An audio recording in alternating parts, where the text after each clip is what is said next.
नमस्कार, जय Hind. Dear 11th and 12th Bihar board students और साथ में जनरल इंग्लिश लर्नर्स, आज हम सीखेंगे स्टोरी ऑफ इंग्लिश में दूसरा चैप्टर जिसका नाम है English down the ages. I would like to assure you, मैं जो ये आपको पढ़ाना चाहता हूँ इसमें तीन पार्ट्स में मैं आपको पढ़ाना चाहूँगा। सबसे पहले इम्पोर्टेंट वर्ड्स, सो दैट आप इंग्लिश जब सीखें तो वर्ड्स को सही से जानें। फिर मैं आपको पढ़ाऊंगा इस स्टोरी को बहुत ही खूबसूरती से वर्ड बाय वर्ड, ताकि एग्जामिनेशन में अच्छे मार्क्स के साथ आप इसको बेहतरीन तरीके से समझ सके, knowledge point of view. Ultimately आपकी राइटिंग और स्पीकिंग इंग्लिश को इम्प्रूव करेगा। और अंत में मैं आपको क्वेश्चन और उसके आंसर्स भी अच्छे से करवा दूंगा। तो कुल मिलाकर ये बहुत ही अच्छा और इंटरेस्टिंग चैप्टर है that I am gonna teach you today. The name of this story is English down the ages. Down the ages एक एक्सप्रेशन है, इसका मतलब है फॉर अ लॉन्ग पीरियड और अ लॉन्ग पीरियड, इसका मतलब होता है डाउन द एजेस। ये एक एक्सप्रेशन है, इसका मतलब होता है फॉर अ लॉन्ग टाइम और फॉर अ लॉन्ग पीरियड, यानी इंग्लिश जो है एक लंबे समय तक इसका कैसा दौर रहा इसके बारे में हम सीखेंगे। पहले मैं समरी आपको बता देता हूं। जैसे कि आप जानते हैं इंग्लिश ब्रिटेन की भाषा नहीं है। आपको फर्स्ट चैप्टर में मैंने पढ़ाया था, ये जो भाषा है ये जर्मनिक ट्राइबल पीपल के द्वारा ब्रिटेन में 5वीं शताब्दी के आसपास लाया गया था। अब जर्मनिक लैंग्वेज का मतलब ये नहीं होता है कि जर्मनी देश से आया, देश तो बाद में बने ना। जैसे मान लीजिए यदि आप बिहार से रहते हैं तो भोजपुरी बोलने वाले बिहार में भी हैं, यूपी में भी हैं। तो जो बाउंड्रीज है वो तो बाद में खींचा गया, भाषा उससे भी पुरानी होगी। बाद में हो सकता है मॉडिफिकेशंस आए हो लैंग्वेज में, जो पहले बताया था कैथी एंड ऑल भोजपुरी के बारे में। तो उसी तरह जो जर्मनिक लैंग्वेज है वो जर्मनिक ट्राइब के द्वारा, जर्मनी, नीदरलैंड का आपका हॉलैंड आ गया, आगे पोलैंड, जिनको एंग्लो सैक्सन्स बोला गया है, ये तीन ट्राइबल पीपल ने उस एरिया के उन लोगों ने कुछ विचार, मतलब कुछ थ्योरीज का कहना है अटैक किया, और कुछ का कहना है कि ये लोग आके बस गए ब्रिटेन में। हालांकि ब्रिटेन में उनसे पहले रोमन्स आए थे। रोमन्स, आज का जो इटली की जो आज की राजधानी है वो रोमन पुराने साम्राज्य का वही अड्डा है। पहले एक रोमन साम्राज्य काफी दूर तक फैला हुआ था। तो रोमन से भी पहले सेल्टिक लोग आए थे, जिसको कहीं कहीं केल्ट और केल्टिक लिखा गया, सेल्टिक लोग आए थे। तो वहां की लोकल लैंग्वेज को सेल्टिक भी बताया जाता है। उससे पहले रोमन भी थी। तो सेल्टिक के बाद रोमन आए, और रोमन के बाद जो जर्मनिक लोग हैं वो आए। एग्जाम में कई बार आपसे ये भी पूछा जाता है कि क्या इंग्लैंड की जो भाषा इंग्लिश है, इंग्लैंड की भाषा ओरिजिनल लैंग्वेज इंग्लिश कहाँ की थी? इंग्लैंड की थी, फ्रांस की थी, जर्मनिक थी, या कहाँ की थी? ये कौन सी भाषा थी ओरिजिनल? इस तरह से क्वेश्चन पूछा जाता है। तो ये एक जर्मनिक लैंग्वेज थी जो जर्मनी और उसके आसपास के एरिया से ट्राइबल पीपल ने लाया था। फिर उसके बाद इंग्लिश का दौर होता है ओल्ड इंग्लिश, जो कि 449 से लेकर 1066 एडी, मतलब after the death of Jesus Christ है।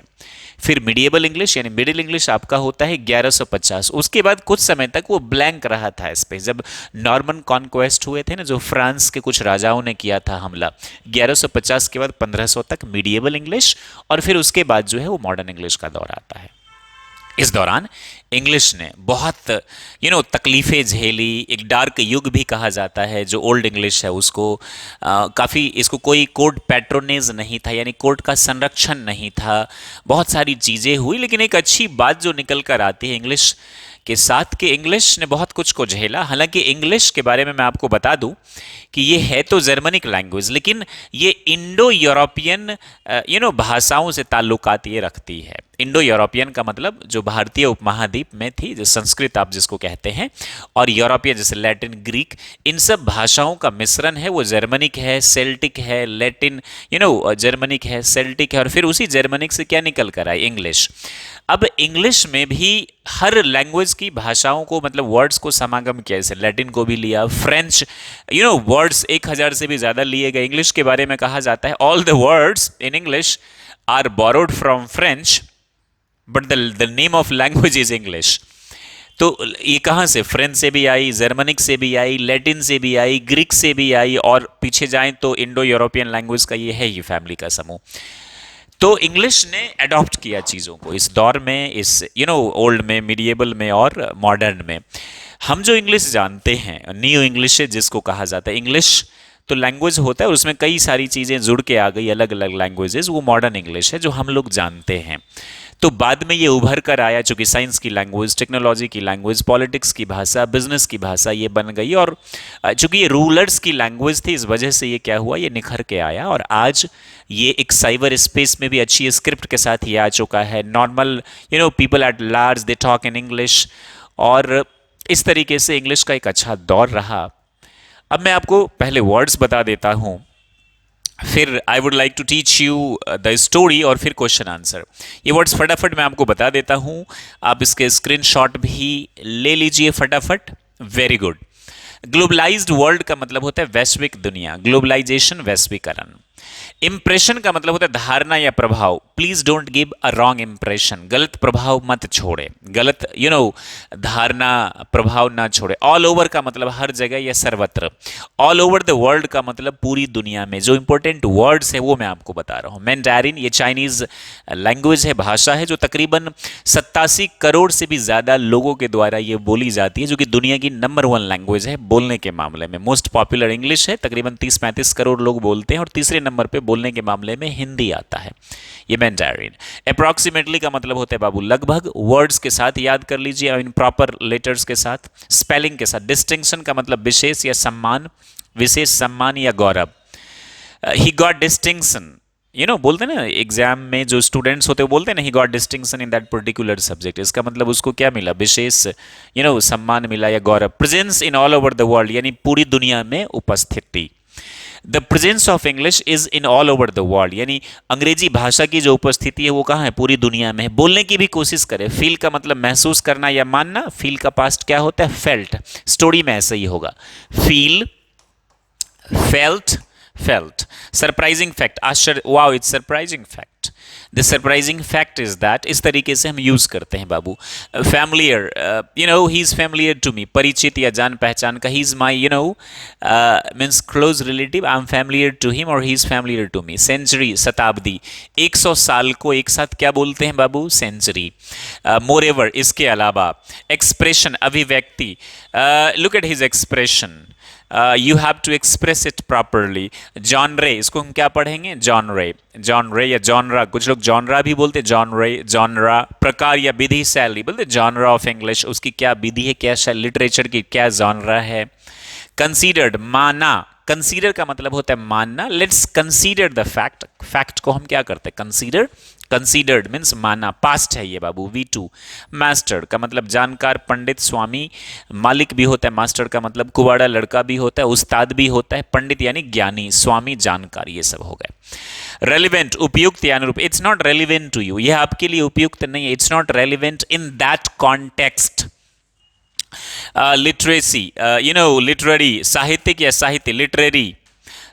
लिटरेचर बोलते हैं ना, लिटरेचर मीन साहित्य, और लिटरेरी मीन साहित्यिक। जीनियस, प्रतिभावान या प्रवीण, जो एक्सपर्ट लोग होते हैं, they are called genius means काफी इंटेलिजेंट एंड ऑल। ट्रांसफॉर्म का मतलब होता है रूपांतरण करना। ये सारे वर्ड्स आएंगे, आप इसका भी स्क्रीनशॉट ले लीजिए, इसको अच्छे से देख लीजिएगा, याद कर लीजिएगा। इसको पढ़ने के बाद आपको बेहतरीन तरीके से स्टोरी समझ में आएगी बाबू। मैं कुछ इंपॉर्टेंट बता देता हूं आपको। एंग्लो सैक्सन्स किसको बोला गया है, यही जो जर्मनिक ट्राइबल, 3 ट्राइब के लोग जो आए थे उनको बोला गया। ब्रिटिशर्स ने उनको क्या बोला, इंग्लैंड के लोगों ने उनको बोला एंग्लो सैक्सन्स, और इन लोगों ने उनको क्या बोला, लोकल लोगों को, जिनकी भाषा सेल्टिक थी पहले, फॉरेनर बोला। फिर उसके बाद क्या है, लिंग्विस्टिक फीचर्स, ये आप समझ जाएंगे। This exactly I am sure you would have taken. Anglo Saxon समझ गए किसको बोला गया है, जो ट्राइबल पीपल, जिन लोगों ने हमला किया था। ये एक बहुत अच्छा इनफ्लेक्शंस, इसको जरा आप समझिए बाबू, इनफ्लेक्शंस। और दूसरा the great vowel shift, vowel shift. Inflections क्या होता है, it changes in the form of a word, यानी शब्दों के पार्ट्स ऑफ स्पीच होता है ना, उसमें noun, pronoun, verb, adverb and adjective, preposition, conjunction, interjection, इनको आप चेंज नहीं, ये एज इट इज रहता है। इनको जो रूप में, खास तौर से वर्ब के अंत में जो ईडी और एसटी ऐड करते हैं, जैसे मैंने बोला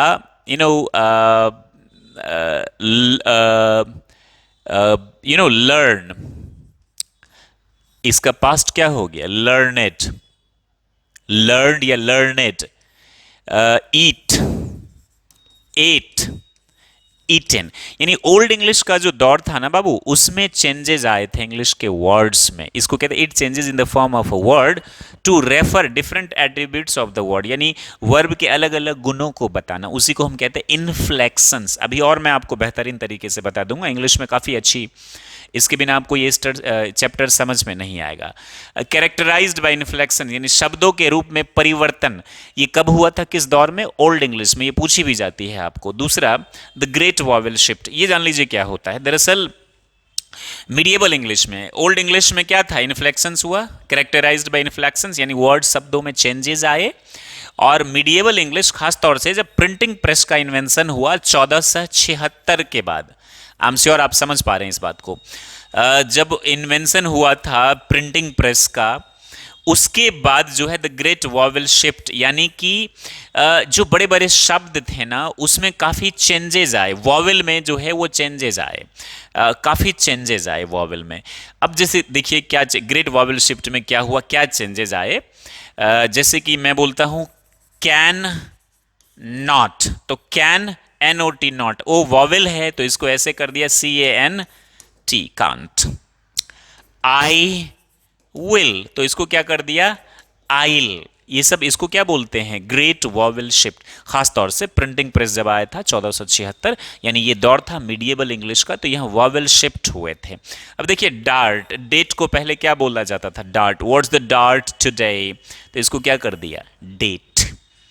ये क्या है? वॉवेल शिफ्ट है। ये चेंजेज हुए थे वर्ड्स में, प्रोनाउंसिएशन में खास तौर से। तो इन फ्लेक्शंस आपने क्या देखा? वर्ड्स में चेंजेस हुए थे, खास तौर से ED और EST ऐड करके वर्ब्स एट्रीब्यूट्स, मतलब it changes the form of a word. लेकिन ग्रेट वॉवेल शिफ्ट क्या है? प्रोनाउंसिएशन में चेंजेस आए थे, जो काफ़ी बहुत बड़े लेवल पे ये चेंजेस हुए थे। ये शॉर्ट एब्रीविएशंस वगैरह ये सब कब आया था? ये सब मॉडर्न इंग्लिश में पॉसिबल है। ये सब ग्रेट वॉवेल शिफ्ट कब हुआ है? शुरुआत तो हो गई 1476 से, लेकिन उसके बाद 1500 के बाद क्या आ गया? फिर ब्रिटिशर्स जब स्ट्रांग हुए तो 15वीं शताब्दी के बाद उन्होंने कॉलोनी बनाना शुरू किया। उसी दौर में क्या आया था? ग्रेट वॉवेल शिफ्ट की ये प्रोसेस हुई थी। अब सबसे पहले मैं आपको स्टोरी बता देता हूँ वर्ड बाय वर्ड। जो वर्ड्स हैं ना, जो मैंने आपको दिखाए, फिर से लास्ट में एक बार दिखा दूंगा। सबकी जो स्क्रीनशॉट है वो आप ले लीजिएगा, इसको बेहतरीन तरीके से पढ़ने की कोशिश करिए। And I will try my best. जो हमारा टेलीग्राम चैनल है माई करियर डॉक्टर के नाम से, वहाँ मैं इसकी ना PDF दे दूंगा, आप वहाँ से PDF ले सकते हैं। राइट, या बाद में अगर आप जाएं कुछ समय के बाद तो आप सर्च करके देख लीजिएगा, और मैं कोशिश करूंगा कि इसके डिस्क्रिप्शन में भी ऐड कर दूं, so that you will get the PDF not of story. ये तो आपको मिल जाएगा, जो मैंने वर्ड्स के जो मीनिंग्स लिखे हैं और साथ में जो क्वेश्चन आंसर्स है वो मैं आपको दे दूंगा। English down the ages. Down the ages क्या है? ये एक एक्सप्रेशन है, इसका मतलब फॉर अ लॉन्ग पीरियड और अ लॉन्ग पीरियड, यानी इंग्लिश का जो एक लंबा जो अवधि था, जो काल था। अब वन बाय वन हम इसको पढ़ने की कोशिश करते हैं बाबू। The importance and usages of the English language. मैं कई बार लर्नर से बोलता हूँ, 11 12 के बच्चे थोड़े ज़्यादा दे आर इन हरी, उनके पास टाइम नहीं होता, वो सिर्फ क्वेश्चन आंसर और एग्जाम से पहले इंपॉर्टेंट क्वेश्चंस पूछते हैं। ऐसे में तो काम नहीं चलेगा। मैं कहना चाहूँगा आप रोज़ रीडिंग दीजिए 10 मिनट इसकी लाउडली, इससे आपकी ज़बान में क्लैरिटी आएगी, स्पोकन इंग्लिश भी आपकी क्या होगी? बेहतरीन होगी। ये चीज़ ज़रूर आप करना बाबू।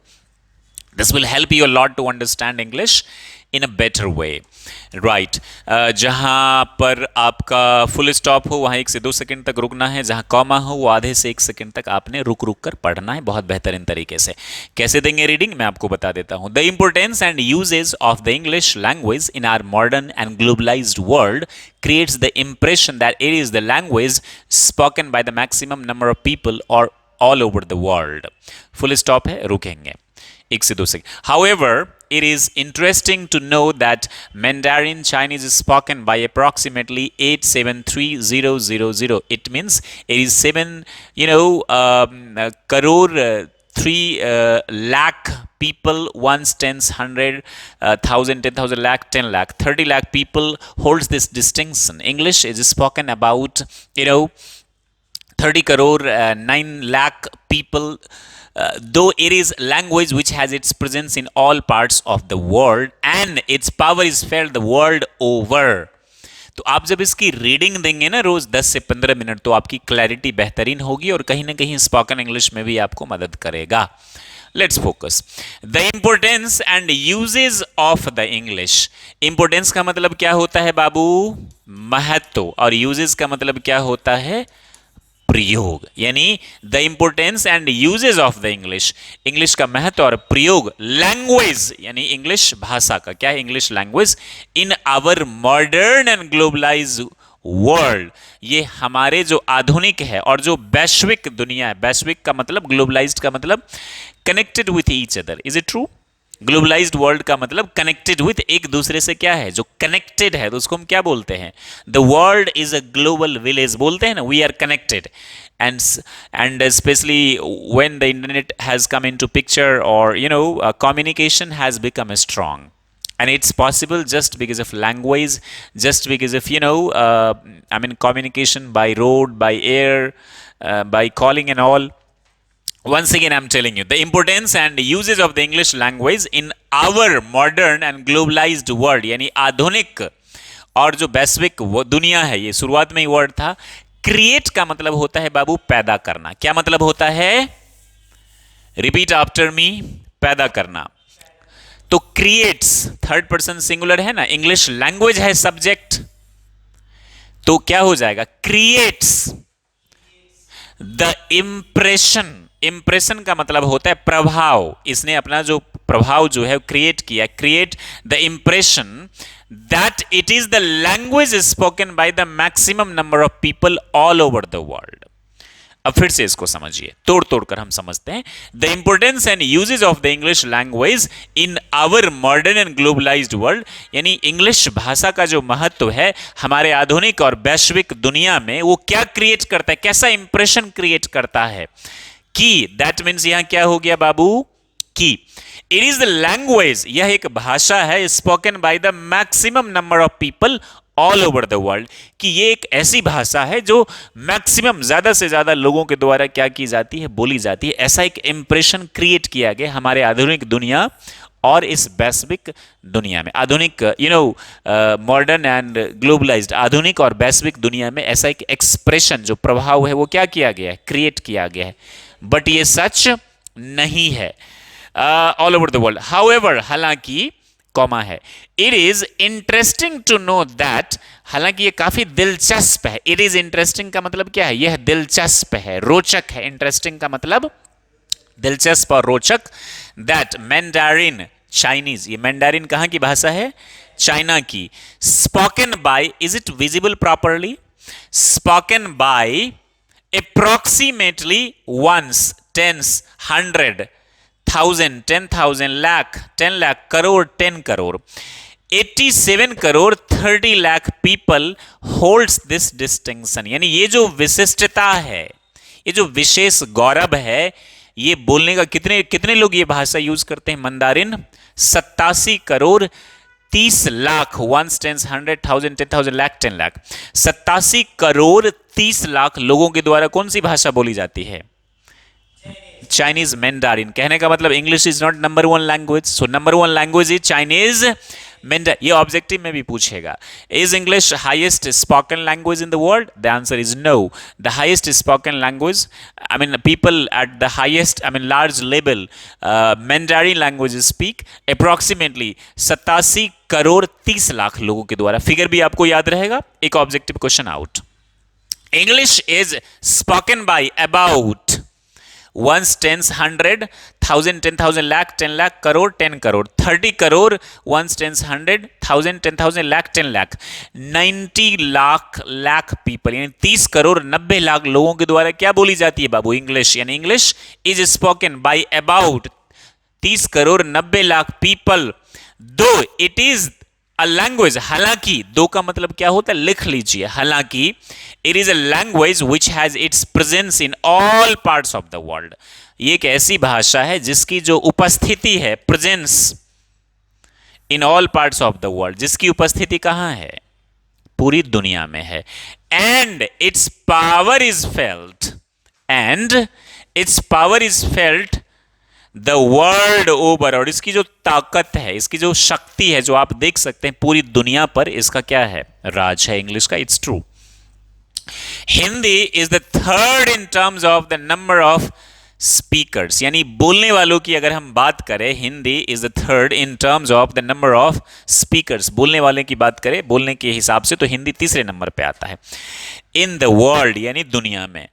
Another surprising fact is that, यानी दूसरी जो एक आश्चर्यजनक तथ्य है, सरप्राइजिंग फैक्ट का मतलब आश्चर्यजनक तथ्य, is that English is just about 1500 years old, यानी अंग्रेजी जो भाषा है वो मात्र 1500 साल की। अगर इंग्लिश लैंग्वेज पूछा जाए क्वेश्चन में, एग्जाम में, ऑब्जेक्टिव में, what's the age of English language, तो आप बोलिएगा 1500 ईयर्स ओल्ड। कब आया था? 5वीं शताब्दी में, अभी 20th सेंचुरीज है।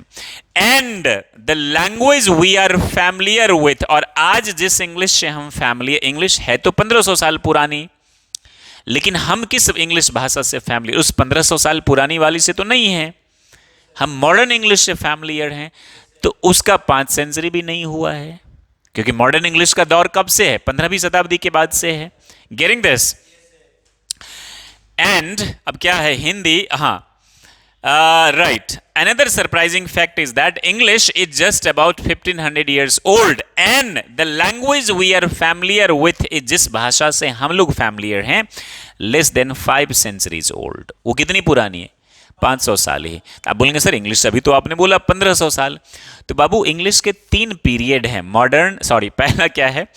ओल्ड, फिर क्या है आपका मीडिएबल, एंड तीसरा क्या है? मॉडर्न। तो हम लोग जिस इंग्लिश से फैमिलियर, वो मॉडर्न इंग्लिश के बाद जब ग्रेट वॉवेल शिफ्ट हुआ था, उसके बाद से जब प्रिंटिंग प्रेस आया था, उसके बाद की जो इंग्लिश है, जब ब्रिटिशर्स ने कॉलोनी बनाने शुरू किए, वो अमेरिका में गए तो अमेरिकन इंग्लिश, इंडिया में Indian English, Canadian English, Australian English, British English, moreover. हालांकि this language has given expression to world class literature, ये जो भाषा है ये क्या एक्सप्रेशन दिया है?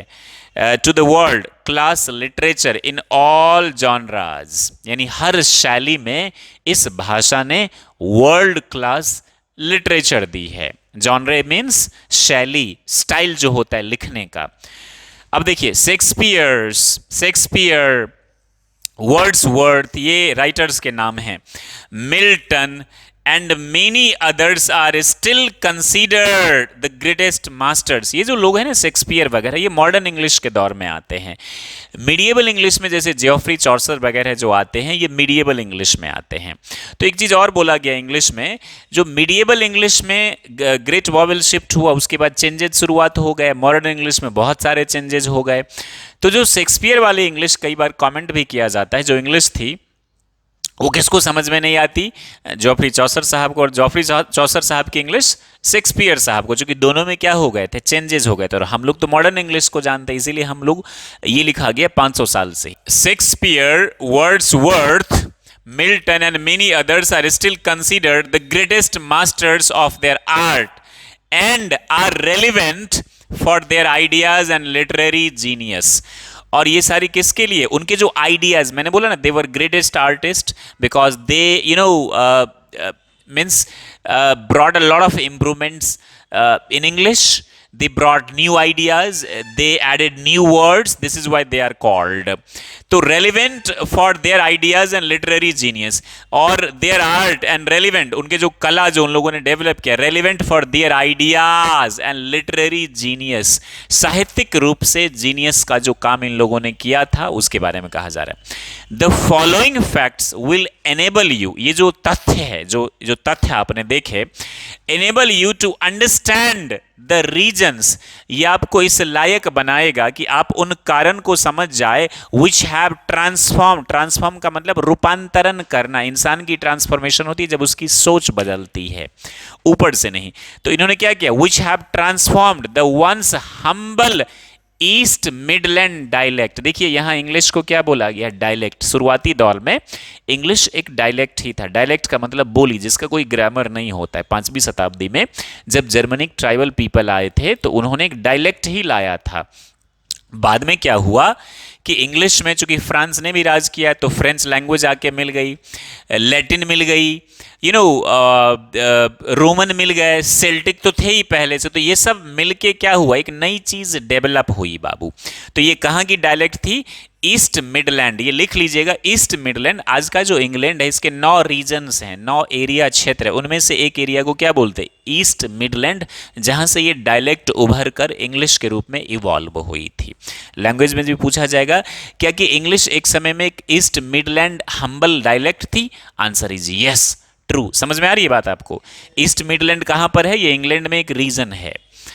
तो the regions which have transformed the once humble East Midland dialect जो था इंग्लैंड में 9 प्रांत में से एक है, to a position of unparalleled greatness, अतुल्य महानता जो है, अतुल्य, unparalleled का मतलब जिसका कोई इनक्रेडिबल इस सेंस में आप बोल सकते, अतुल्य जो एक महानता इन आवर टाइम्स, और हमारे समय में एक डायलेक्ट था। कहाँ का डायलेक्ट था? मिडिल ईस्ट मिडलैंड जो इंग्लैंड में एक एरिया है, और वहां से ये उभर के क्या आई, कौन सी ये ख्याति प्राप्त की? अनपैरेलल्ड ग्रेटनेस, यानी एक अतुल्य महानता का जो दर्जा है ना, दैट इज नॉट बीटेबल, इसने हासिल किया। किसने हासिल किया? इंग्लिश। ये बात सच है कि English I West Germanic language से, कई भाषाओं के मिश्रण से ये बनी, डेवलप हुई, लेकिन अच्छी बात यह है कि इसको इस कदर नर्चर किया गया। हालांकि अभी आप पढ़ेंगे कि क्या क्या डार्क एजेस भी थे इस दौरान में, कितनी तकलीफ हुई थी, लेकिन उसके बाद भी उसको इस हिसाब से डेवलप किया गया कि ये आज मोस्ट पॉपुलर लैंग्वेज है, most likeable, acceptable language across the globe है डियर स्टूडेंट्स। तो periods in the history of English में कौन कौन से पीरियड है? देखिए, द इवोल्यूशन ऑफ इंग्लिश, यानी इंग्लिश लैंग्वेज का विकास, development, language from the beginning in the Anglo-Saxon times। Anglo-Saxon time शुरुआत कब हुआ था? 449 एडी में, यानी कि जो जर्मनिक ट्राइबल पीपल थे, 3-4 जो आए थे, जिन्होंने अटैक किया या एस्टैब्लिश हुए वहां आकर, उनको क्या बोला जाता है? Anglo Saxons. The evolution of English language from the beginning in the Anglo-Saxon times to the modern era, यानी उस टाइम से लेके आधुनिक युग में, has been an unbroken one, यानी जिसको विखंडित नहीं किया जाए, अखंडित, यानी ये क्या रहा है? अखंडित रहा है, जिसको विखंडित नहीं किया गया।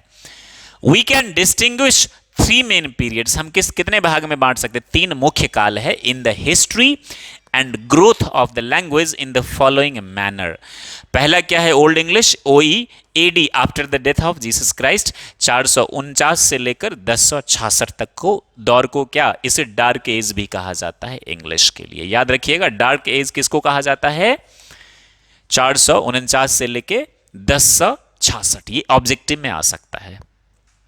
मिडिल इंग्लिश जो है एडी 1150 से लेकर 1500 ईस्वी, इसको सुनहरा बोला जाता है, क्योंकि इसी समय में ग्रेट वॉल शिफ्ट, 2 घटना जो घटी, एक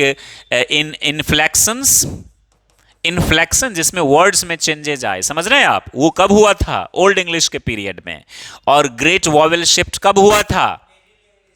कैमरामैन, हाँ, मिडिएवल इंग्लिश और मिडिल इंग्लिश में क्या हुआ था? ग्रेट वॉवेल शिफ्ट, यानी प्रोनाउंसिएशन में जो चेंजेस थे वो कब आए थे? मिडिल इंग्लिश में। और डार्क एज यानी ओल्ड इंग्लिश जो है, इस दौर में क्या हुआ था? इन्फ्लेक्शंस, यानी वर्ड्स में क्या हुए थे? चेंजेस आए थे।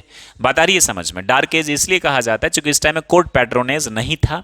जो मिडिएवल इंग्लिश में जो राजा एल्फ्रेड थे, वो खुद विद्वान बताए जाते, कुछ सोर्स से मैंने पढ़ा था, तो उन्होंने काफ़ी प्रोटेक्ट किया इस लैंग्वेज को और बढ़ावा दिया, वो काफ़ी इंटरेस्टेड थे। एक दौर ऐसा भी आया था मिडिएवल इंग्लिश में, क्या हुआ था कि फ्रेंच भाषा का ज़्यादा डोमिनेंस हुआ था, तो जो बड़े लोग थे वो क्या बोलते थे? फ्रेंच लैंग्वेज बोलते थे, और छोटे तबके के लोग क्या बोलते थे? इंग्लिश, चूंकि वो जर्मनिक द्वारा लाया गया था।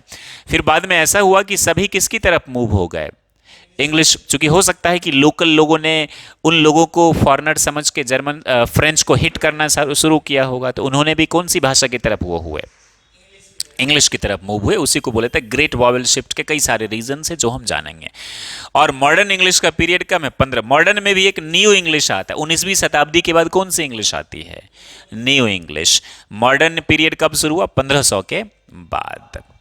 आ गई बात समझ में? आई hope you understand. Old English 449 से लेके आपका पीरियड है 1066। मीडिएबल इंग्लिश 1150 से लेके 1500, और आपका मॉडर्न इंग्लिश जो है 1500, और उसमें एक न्यू इंग्लिश आता है 19वीं शताब्दी के बाद। ओल्ड इंग्लिश में देखिए क्या हुआ। थ्रू आउट दिस पीरियड, यानी इस दौरान, थ्रू आउट दिस पीरियड का मतलब होता है बाबू इस दौरान, English continued to be the language of everybody speech.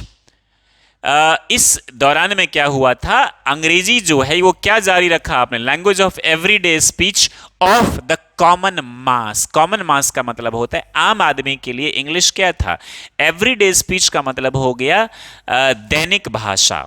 इसका मतलब क्या हो गया, स्पीच का मतलब सिर्फ भाषण नहीं होता है, भाषा भी होता है, right. Throughout this period, यानी ओल्ड इंग्लिश में throughout this period English continue to be the language of the everyday speech, ये बोलचाल की भाषा फॉर द कॉमन मास। यानी इस पूरे पीरियड में आम आदमी की भाषा कौन सी थी, इंग्लिश। पहले तो थी वेस्ट जर्मनिक, और इस पीरियड में बहुत भारी थी ये लैंग्वेज, क्योंकि ये किसका किसका मिश्रण था, लैटिन का, रोमन का, सेल्टिक जो पुरानी इंग्लिश की भाषा थी, फिर आपको जर्मनिक काफी ज्यादा, फ्रेंच इस दौर में नहीं था। इस दौर में फ्रेंच तो मीडिएवल इंग्लिश में एंटर होता है शुरुआत में, तो एवरीडे स्पीच। द डिविजन्स, और इसी दौर में ये क्या था, dialect, DIALECT। The divisions made above are more for convenience.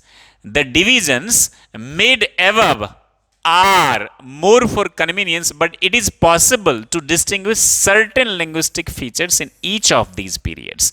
ये जो डिवीजन, जो बंटवारा किया गया है इंग्लिश लैंग्वेज का, फिर से देखिए, the divisions made above are, जो डिविजन्स बोला ना, modern English, old English, medieval English, convenience, but ये क्या था, मोर फॉर, सुविधा के लिए, कन्वीनियंस था ये, but it is possible to distinguish certain linguistic features in each. ये संभव है क्या, डिस्टिंग्विश करना, व्याख्या करना। लैंग्विस्टिक फीचर्स का मतलब होता है भाषागत रूप से उसकी विशेषता को बताना। In each of these periods में विशेषता रही है।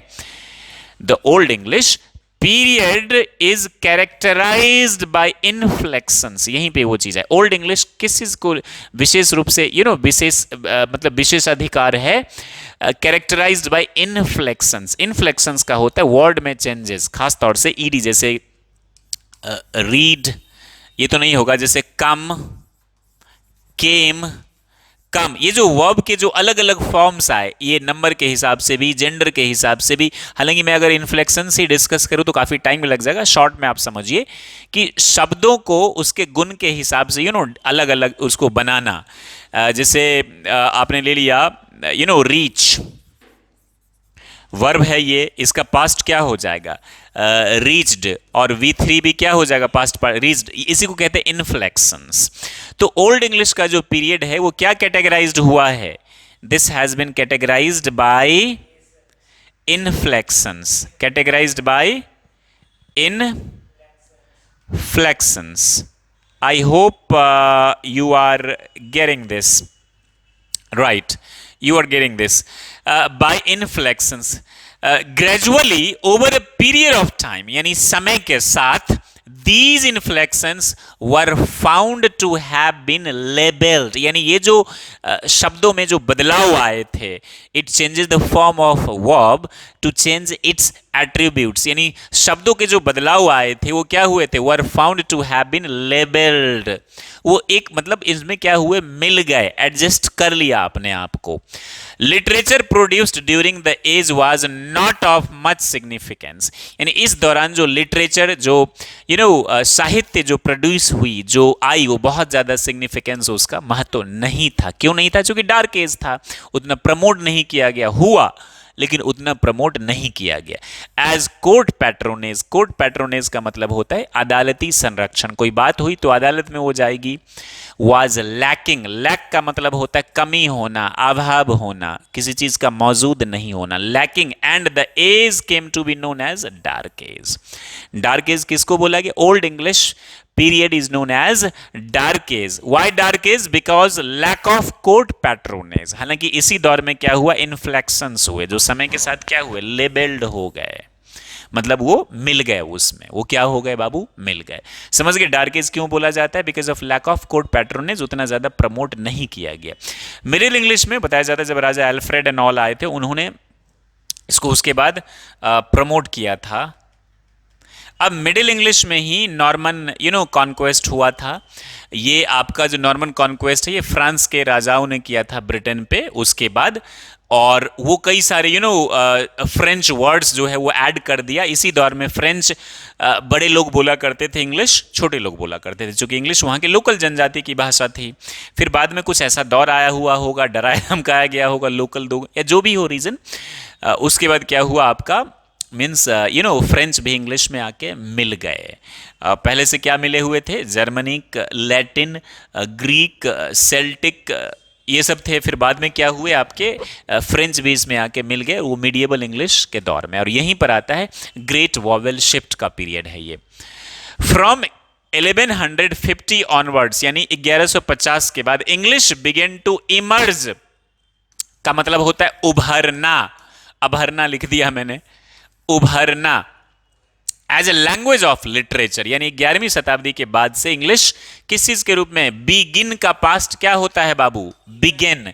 किस चीज के रूप में ये उभरने लगा? लैंग्वेज ऑफ लिटरेचर, साहित्य के रूप में ये क्या हुआ? किस चीज की ये लैंग्वेज के रूप में? साहित्यिक लैंग्वेज के रूप में उभरने लगा। The language was enriched, the language was enrich का मतलब होता है उसको प्रोत्साहन देना, थ्रू एक्सटेंसिव बोरोइंग्स। बोरो का मतलब होता है उधार लेना, एक्सटेंसिव बोरोइंग्स का मतलब होता है व्यापक रूप से क्या किया इस दौरान में भाषा ने? उधार लिए शब्दों को। स्टार्टिंग तो ये वेस्ट जर्मनिक से हुई थी, थोड़ी बहुत सेल्टिक मिली होगी, लेकिन मीडिएवल इंग्लिश में क्या हुआ? The language was enriched through extensive borrowings from, कहां से व्यापक रूप से उधार लिया? फ्रेंच एंड लैटिन से। एक चीज जो मैं करेक्ट करता हूं, शुरुआत में लैटिन का उतना ज्यादा प्रभाव नहीं था, ये है मीडिएवल इंग्लिश के दौर में, राइट? और लैटिन का प्रभाव था क्यों नहीं बाबू? जब रोमन ने जब किया होगा, जब अटैक किया होगा, तो आसपास की तो मिलती जुलती भाषा है ना, वहां की तो मिलती जुलती भाषा है। जैसे इटली में कौन सी भाषा चलती है? रोमन चलती है। तो क्या हुआ कि French and Latin, apart from this two other major developments, यानी दो जो मेजर विकास हुए थे, इसके अलावा क्या अकर्ड हुआ? अकर मीन्स घटित होना। One was the invention of the printing press.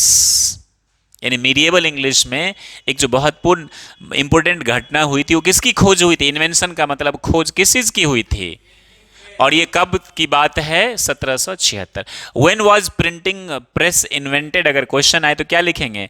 1476। यहीं से the other being a considered rise in literacy, और यहीं के बाद लिटरेसी में क्या हुआ? जो डार्क एज में बहुत कम था, न के बराबर था, फिर राइज कहां से होने लगा? 1476 के बाद, चूंकि प्रिंटिंग प्रेस की खोज हो चुकी थी। The great vowel shift also took place. अब ग्रेट वॉवेल शिफ्ट में आपको बता चुका हूं, प्रोनाउंसिएशन में क्या हुए थे आपके चेंजेस हुए थे, वर्ड्स में जो वॉवेल्स थे उसमें क्या हुए थे? जैसे डार्ट क्या बन गया? डेट बन गया। डार्ट क्या बन गया? डेट। और फिर यहीं से लोगों ने शॉर्टकट ढूंढना शुरू किया। आई विल क्या हो गया? आइल। कैन नॉट क्या हो गया? कांट। इसी सब को क्या बोलते हैं? Great vowel shift. आप इसके बारे में पढ़ना चाहे गूगल पर या वीडियो बनाना चाहे, आई मीन यूट्यूब पर, तो आप देख लीजिएगा। Also took place during this time, यानी मीडिएवल इंग्लिश खास तौर से 1476 के बाद क्या हुआ? ग्रेट वॉवेल ने अपना जगह बनाया, आई मीन शिफ्ट हुए, प्लेस चेंज हुए लैंग्वेज में। किसमें? वॉवेल्स में। किसमें चेंजेस हुए थे? लॉन्ग वॉवेल्स को शॉर्ट किया गया था। क्या किया गया था? All these factors contributed tremendously. Contributed का मतलब क्या हुआ? बहुत ही प्रचंड रूप से इसने क्या किया? कॉन्ट्रीब्यूट किया। कॉन्ट्रीब्यूट समझते हैं ना? कॉन्ट्रीब्यूट करना, हाँ, योगदान दिया। All these factors contributed tremendously to creating a language for both spoken and written purposes. यानी इसके बाद बहुत प्रचंड रूप से अपना योगदान दिया किस चीज में? स्पोकन में और रिटन में। किसके बाद? ग्रेट वॉवेल शिफ्ट के बाद क्या हुआ? ये आसान होने लगा इंग्लिश। उससे पहले किसका टच था? आपका फ्रेंच का था, लैटिन था, वेस्ट जर्मनिक था, सेल्टिक था, बहुत सारी चीजें थी। उसके बाद जब ये ग्रेट वॉवेल शिफ्ट हुआ ना तो ये आसान होने लगा। ग्रेट वॉवेल शिफ्ट एक ऐसा इंसिडेंट है जिसके बाद ये क्या, चूंकि इन्वेंशन भी हो गया था प्रिंटिंग प्रेस का, ये क्या होने लगा था, आसान होने लगा। अब आता है बाबू मॉडर्न इंग्लिश। अब ज्यादा नहीं है, मॉडर्न इंग्लिश में क्या आता है, that we are going to study. देखिए English used since AD 1500 till now is called modern English. यानी इंग्लिश कब से, 1500 से लेके अब तक जो इंग्लिश हम यूज करते हैं उसको क्या बोलते हैं, मॉडर्न इंग्लिश। यानी इसके बाद क्या हुआ, इंग्लिश जब ग्रेट वॉवेल शिफ्ट हुआ तो ये थोड़ा आसान हुआ आम लोगों के लिए भी, बहुत सारे फेरबदल चेंजेस, और खास तौर से अमेरिका में जो सर नोह वेबस्टर जैसे लोग आए थे, इन्होंने और क्या किया, लैटिन टच से निकाल के आसान किया। Recently this period is being subdivided into modern and new English. अब इस पीरियड को भी कितने भाग में बांट दिया, ये पहले ही आपको मैंने बोला, from the beginning of the modern period of to the end of 19th century, यानी शुरुआत से लेके 19वीं शताब्दी तक को English was basically the language of British Isles. यानी 15वीं से लेके 19वीं शताब्दी तक इंग्लिश किसकी रहा, ब्रिटिश आइल्स का मतलब हुआ ये जो ब्रिटिश उप महाद्वीप में जो कई सारे द्वीप हैं ना, उसके यहाँ वेल्स हो गया, स्कॉटलैंड हो गया, ये सब तो बाद में बना ना, आयरलैंड हो गया, उसी की भाषा थी। यानी 15वीं से लेकर 19वीं शताब्दी तक इंग्लिश किसकी भाषा रही, ब्रिटिश आइल्स की।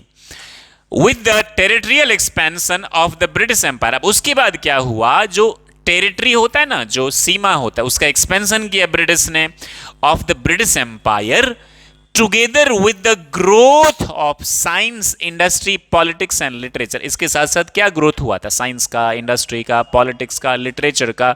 The English language enriched itself by successfully adding, अब इसने अपने आप को किस चीज में एनरिच कर लिया, by successful adding to its vocabulary. अब ये क्या ऐड करने लगे, अब देखिए कैसे, and the flavour of the countries. अब वोकैबुलरी कैसे, जिस देश में गया वहीं के वर्ड्स को उठा के किस में मिला लिया, जैसे घी, बंगला से बंगलो हो गया, गिलास से ग्लास हो गया, त्रिकोणमिति से त्रिकोणोमेट्री हो गया, बहुत सारी चीजें। And the flavour of the countries the British has colonised, और उस देश के फ्लेवर, जैसे पंच एक तरह का शरबत होता था, 5 पदार्थ से मिलके बनाया जाता था पिलाने के लिए, तो उसको इंग्लिश में भी क्या बोलते, पंच। पंच ये वाला नहीं, पीने वाला होता है। तो उस देश के फ्लेवर का मतलब हो गया, उस देश के रंग ढंग को भी क्या कर लिया, इस लैंग्वेज में अपना लिया। In the 20th century the erstwhile colonies, जो भूतपूर्व कॉलोनीज थे, जो पहले, जो कॉलोनाइज का मतलब क्या होता है, बस्ती बसाना, हाँ, और कॉलोनाइज उपनिवेश करना या बस्ती बसाना। कॉलोनाइज्ड का मतलब ब्रिटिश हैज कॉलोनाइज्ड, यह मैं बताना भूल गया, जो अपने उपनिवेश बनाए थे अलग अलग देशों पर जब शासन किया 19वीं शताब्दी के बाद। इन the 20th century the erstwhile colonies of the British Empire acquired freedom। अब ये भूतपूर्व कॉलोनी थी, इन लोगों ने क्या प्राप्त करी, अपनी अपनी आजादी।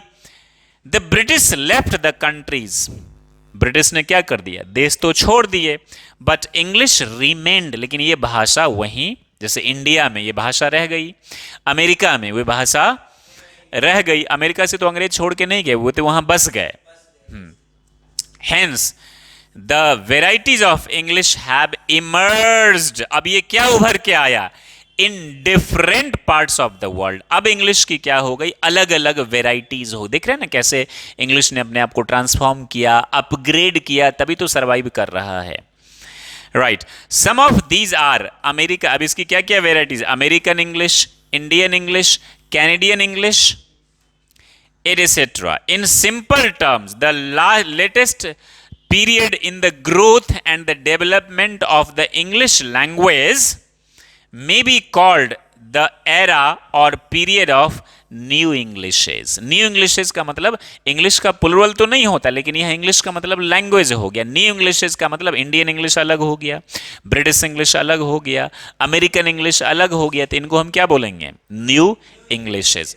दिस न्यू टर्मिनोलॉजी, यानी ये जो नए टर्म दिए गए, इसको is enough to indicate how the language manifests, ये कैसे अपने आप की बरकरार रखता है इज्जत, and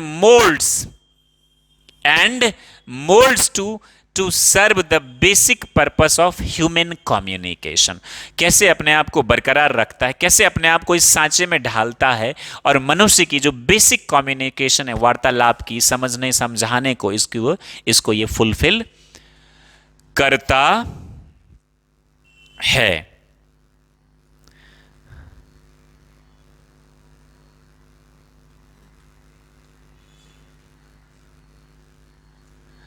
Right. Basic communication. The story of the English language is like a flowing river. ये भाषा की जो कहानी है, फ्लोइंग, बहता हुआ नदी की तरह है। मेंडरिंग अक्रॉस, मेंडरिंग का, मेंडर का मतलब होता है घूमना, मेंडरिंग अक्रॉस कॉन्टिनेंट्स, कॉन्टिनेंट्स का मतलब होता है महादेश, यानी महादेश में क्या करते रहे, घूमते रहे। Absorbing the native soil and entering the hearts of the people, यानी वहाँ की जो चीज़ें थी, देसीपन को भी क्या किया, अपना लिया और लोगों के दिल में ये क्या कर गया, प्रवेश कर गया। नो सरप्राइज, अब इसमें सरप्राइज की कोई बात नहीं है। Therefore if the people all over the world have accorded, यानी पूरे दुनिया भर के लोगों ने, अकॉर्ड का मतलब होता है मान लेना, accept, accorded the status of an international language to English, यानी इसको किस रूप में अकॉर्ड कर लिया है, एक्सेप्ट कर लिया है, अंतर्राष्ट्रीय भाषा के रूप में। In the era of the globalization, यानी इस वैश्वीकरण के युग में, English has been found suitable as the language of international communication, अंतर्राष्ट्रीय कम्युनिकेशन, यानी बोलचाल की भाषा, पत्राचार की भाषा के रूप में इसको क्या कर लिया है, एक्सेप्ट कर लिया। It has also equipped itself to serve as the language of the present cyber age, इसने अपने आप को इस रूप में भी तैयार कर लिया है, तैयार है साज सज्जा के साथ, कि ये साइबर एज के लिए भी ये क्या बैठता है, फिट बैठता है। In the next few pages, अब अगले पेजेस में वी विल डिस्कस, यानी अगले चैप्टर्स में, the characteristics of English language, इसकी क्या विशेषता है, which have contributed to its growth and development, जो इसने डेवलपमेंट में और ग्रोथ में क्या किया है, कंट्रीब्यूट किया है। नाउ ये तो वर्ड्स हैं जो मैंने आपसे कहा, अगर आपने स्क्रीनशॉट नहीं लिया है तो ले लीजिए। ये लास्ट वाला है, ये इससे पहले वाला है, ये इससे पहले वाला है, ये तो लिया आपने, राइट, गुड, ये भी ले लिया आपने, ये भी ले लिया आपने, राइट, 2, 3, 4, 5। अब हम क्वेश्चन आंसर कर लेते हैं बाबू। पहले तो ट्रू एंड फॉल्स और फिर एक छोटा सा शॉर्ट में ब्रीफ, मतलब ब्रीफली आपको डिस्क्राइब करना है। पहला क्वेश्चन क्या है, English was one humble east Midland dialect, क्या ये सच है या गलत है? ट्रू एंड फॉल्स में आपको करना। आपको शुरुआत में बताया था ना, इंग्लिश क्या था, हम्बल ईस्ट मिडलैंड डायलेक्ट था। आंसर इज यस, इंग्लैंड के 9 प्रोविंस में से एक। डायलेक्ट मीन्स बोली, जिसका कोई ग्रामर नहीं होता है। Old English covers AD after the date of 449 और 1066, क्या ओल्ड इंग्लिश का ये दौर था? Answer is true. Middle English did not borrow from French and Latin, medieval English जो था, क्या इसने फ्रेंच और लैटिन से वर्ड्स नहीं बोरो किए थे? बोरो मीन्स क्या होता है, उधार लेना, क्या उधार नहीं लिए थे? लिए थे। The answer is false. The present era is the period of new Englishes, क्या प्रेजेंट एरा न्यू इंग्लिश का पीरियड है, इंग्लिशेज का, है ना? 19वीं शताब्दी के बाद 20वीं शताब्दी में इंडियन इंग्लिश अलग हो गया, अमेरिकन अलग हो गया, हाँ, तो इसीलिए इसको क्या बोलते हैं, एरा ऑफ न्यू इंग्लिश। तो ये है आपका ट्रू। अब 2 और बस प्रेजेंटेशन है, that I will finish it. Answer these questions very briefly. पहला क्वेश्चन क्या है, which language is spoken by the maximum number of people?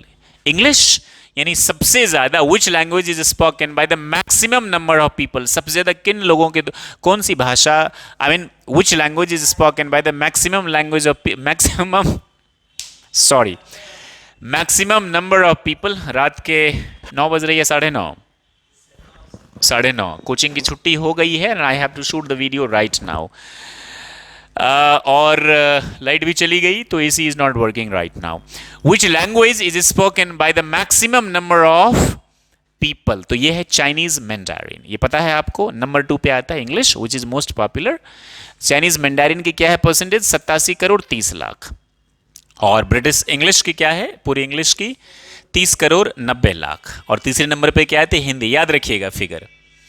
Mandarin Chinese is spoken by the maximum number of people and estimated, ये दिख रहा है आपको, people holds this distinction. Question 2, since when is the modern language in use? Since when, modern language कब से use है? AD 1500 onwards. Answer, modern language is in use AD 15 onwards. 1500 के बाद में मॉडर्न लैंग्वेज जो है वो यूज होता है। अगला क्या है, which period characterised bye inflection? Inflection समझ में आ गया, जो शब्दों में जो फेरबदल हुए थे, कौन सा पीरियड है? ओल्ड इंग्लिश में हुआ था ना, डार्क एज भी इसी को बोला जाता है, और इसी समय में ये चेंजेस आए थे। Question 4, why did the old English period fail to produce literature of much significance? ज्यादा सिग्निफिकेंस, महत्व क्यों नहीं, ओल्ड इंग्लिश क्यों फेल हो गया? हाँ, because of no legal protection, कोई लीगल प्रोटेक्शन नहीं था, डार्क एज भी था ये। The court patronage was lacking, यानी अदालती संरक्षण क्या था, अभाव था। As much literature produced during the age was not much significance, यानी इस दौर में जो उतना महत्वपूर्ण नहीं था। And the age came out to be known as the dark, तो डार्क एज क्यों बोला गया? जो lack of legal court patronage. When did the Great Vowel Shift take place? ये Great Vowel Shift take place कब हुआ था? मिडिएबल English के अंत में, मॉडर्न इंग्लिश के तकरीबन आसपास 1476 के बाद, जब से प्रिंटिंग प्रेस का क्या हुआ था, इन्वेंशन हुआ था। तो when did the Great Vowel Shift take place? अब देखिए, the Great Vowel Shift took place, past है, after the invention of printing press in 1476. At that time there was a considerable rise in literacy, उसी time में literacy में क्या हुआ, काफी अच्छे हद पर क्या हुआ, उसमें बढ़ोतरी हुई थी। Dear students, I hope you understand this. ये कैसा लगा आपको सेशन, ये भी जरा लिख कर बताइएगा, क्या मैं आपको सिखा पा रहा हूं या नहीं। मैं कोशिश करूंगा अपने आप को इम्प्रूव करने की और आपको बेहतरीन तरीके से इंग्लिश पढ़ाने की, सो दैट आप एग्जाम में भी अच्छा स्कोर कर सकें और एग्जाम के साथ साथ आपको नॉलेज हो। And ultimately our goal is to help you to develop your writing and speaking English with good score in examination. Thank you very much. Do write there in the comment section कि कैसा लगा आपको आज का ये session. आप लोगों को समझ में आया? आपको cameraman? Although he was sleeping. Thank you very much for watching. Stay happy and be the best like always. जय हिंद, जय भारत।